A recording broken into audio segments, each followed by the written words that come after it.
This channel does not promote or encourage any illegal activities. All contents provided by this channel is meant for educational purpose only. নমস্কার বন্ধুরা, আজকে যে বিষয়টা নিয়ে আলোচনা করতে এসেছি সেটা খুব একটা গুরুত্বপূর্ণ বিষয়।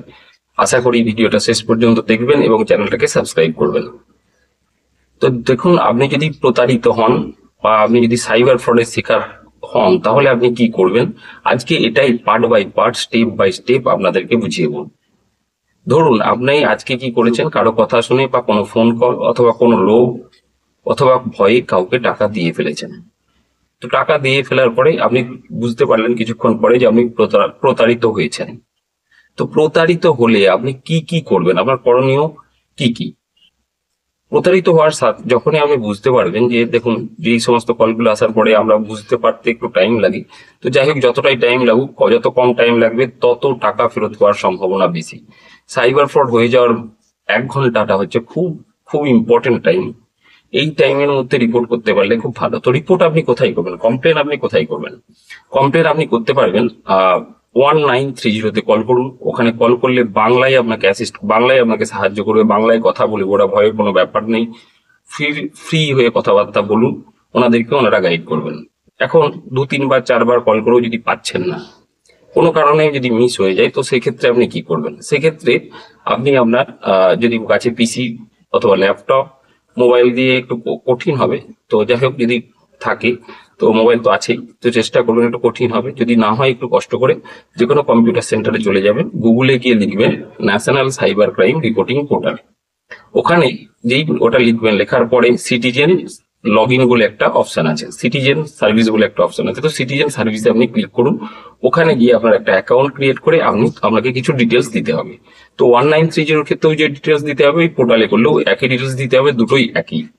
তো এই কি কি ডিটেলস আপনাকে লাগবে?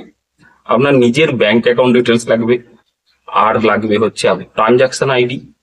ট্রানজাকশন আইডির পর আপনার লাগছে কবে ট্রানজাকশনটা হয়েছে, ডেট অফ ট্রানজাকশন, আর আপনার আধার কার্ড লাগবে। আর হচ্ছে আপনাকে সাসপেক্ট ডিটেলস, মানে কে, একটা ভিকটিম একটা সাসপেক্ট। ভিকটিম মানে হচ্ছে আপনি, আর সাসপেক্ট মানে হচ্ছে আপনাকে যদি কল করে কেউ আপনার সাথে প্রতারণা করে থাকে সে, অথবা যদি আপনার সাথে কোনো ওয়েবসাইট দিয়ে প্রতারণা হয় সেটা। তো সাসপেক্ট ডিটেলসে তার যদি অ্যাকাউন্ট নাম্বার জানা থাকে ওগুলো আপনি ভরতে পারবেন।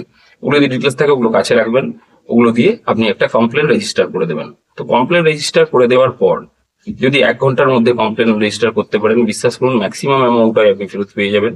क्या है गोल्डन आवर? किसी भी साइबर क्राइम होने के बाद का पहला घंटा गोल्डन आवर है, जिसमें पीड़ित तुरंत उस साइबर क्राइम को रिपोर्ट करके अपने चोरी हुए पैसों के वापस मिलने की संभावना बढ़ा सकते हैं। তো যখন আপনি কমপ্লেন রেজিস্টার করতে যাচ্ছেন, তখন মাথায় রাখবেন এই সমস্ত জিনিসগুলো যেন থাকে। আর যারা ফোন পে বা গুগল পের মাধ্যমে ট্রানজাকশন করছেন, গুগল পের ক্ষেত্রে ট্রানজাকশন আইডি কিন্তু লেখাই থাকে, ডেট অফ ট্রানজাকশন লেখা থাকে, সবকিছু উপরে একদম টাইমটা পর্যন্ত লেখা থাকে। আর ফোন পের ক্ষেত্রে ট্রানজাকশন আইডি মানে হচ্ছে ইউটিআর নাম্বার, মাথায় রাখবেন ইউটিআর নাম্বার। ওখানে রেফারেন্স নাম্বার একটা আছে, ওই রেফারেন্স নাম্বার দেবেন না, ইউটিআর নাম্বার দিয়ে ট্রানজাকশন করবেন। আর তাছাড়া যদি অন্য কোনো সাহায্য লাগে, নিচে কমেন্ট বক্স আছে, ওখানে লিখবেন। চেষ্টা করবো যতটা প্রম্পটলি সম্ভব আপনাকে গাইড করে দেওয়ার। আর কেউ যদি ইতিমধ্যেই সাইবার ফ্রডের শিকার হয়ে গেছেন, তো নিচে কিন্তু কমেন্ট বক্সে নির্দ্বিধায় লিখতে ভুলবেন না যে আপনার কি ধরনের ফ্রড হয়েছিল। ভালো থাকবেন, সুস্থ থাকবেন, কথা হবে আবার।